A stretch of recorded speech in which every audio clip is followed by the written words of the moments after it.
గురుగారు, ఈ వారం కర్కాటక రాశి వారికి ఎలా ఉండబోతోంది? కర్కాటక రాశి వారికి గత వారం లాగానే రెండు గ్రహాలు యోగిస్తున్నాయి. ఏకాదశంలో శుక్రుడు, దశమంలో చంద్రుడు. మనోబలంతో వ్యవహరించాలి, ఏకాగ్రతతో పనులు ప్రారంభించండి.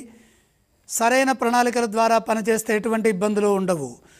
ఆర్థిక అభివృద్ధి బాగుంటుంది, ఆదాయం నిలకడగా ఉంటుంది.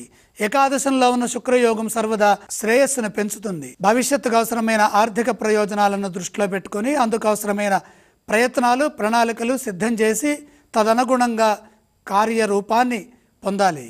మంచి ఫలితాలు వస్తాయి. ముఖ్య కార్యక్రమాల్లో శ్రద్ధ వహించండి. ఎప్పటి పనులు అప్పుడే పూర్తి చేయండి. వృత్తి ఉద్యోగ వ్యాపారాల్లో ప్రతి అడుగు జాగ్రత్తగా వేయాలి. అపార్థాలకు అవకాశం కల్పించవద్దు. మాట పట్టింపులకు పోకుండా ఒక మెట్టు దిగైనా సరే ధర్మబద్ధంగా మీ పనులు మీరే నిర్వర్తించండి. ఫలితం సానుకూలంగా ఉంటుంది. మీ ఓర్పును పరీక్షించేవారుంటారు కాబట్టి వివాదరహితంగా, సున్నితంగా సంభాషించడం మేలు. అధిక శాతం మౌనంగా ఉంటే ఎటువంటి ఇబ్బంది ఉండదు.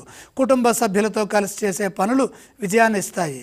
మొత్తం మీద ప్రశాంతమైన జీవనం లభిస్తుంది. కర్కాటక రాశి వారు ఎటువంటి స్తోత్రాలను పఠిస్తే బాగుంటుంది? కర్కాటక రాశి వారు నవగ్రహ శ్లోకాలు చదువుకోవటం మంచిది. వారు ఏ దేవతలను ఆరాధించాలి? నవగ్రహాలని దర్శించాలి. వారు ఎటువంటి దానాలు చేయాలి? నవధాన్యం అగ్నికి అర్పించాలి.